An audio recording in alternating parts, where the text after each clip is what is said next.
باب 161 درس كرياد الصالحين توزر كتاب السيس الدعاء دعاء نقول الميت ما يدوم بعد دفن باو وسرير وقود جود أقول إنت قبر تكو قبر مكون ساعة من تاجي سيداجي سائهم سيد أون للدعاء له في دعاء نقول مو والاستغفار إنسنا نقول مو القراءة وأنا نقول مو جنجين دقيقة لا بيقول نقول هو الله لا بيسابوه أنا بأمر وقيل إنما أبو عبد الله وقيل بأمك أبو ليلى عثمان بن عفان رضي الله عنه قال وي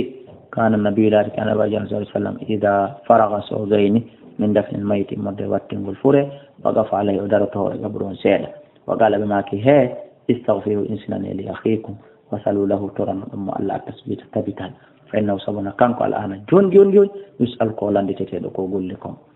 الله أكبر رواه أبو داود يلا تبنتنا نوين دن من دن أولونجنا إنكو جابو كنا تسبو يافي دمي دن نادي الجنة آمين يا ربي وعن عمرو بن العاص رضي الله عنه قال وإذا دفعتموني استيوني أن واتنيلا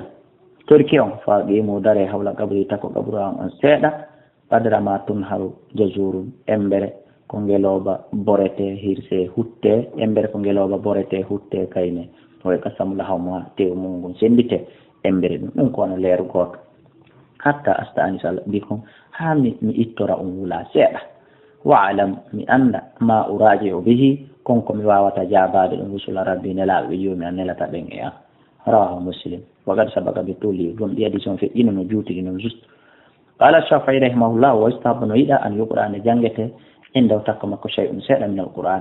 وإن ختموا القرآن استيل بتمني القرآن عرمي فإن لو تقمك كان حسنا هرب يدي كبور إلى بيد والله أعلى وأعلم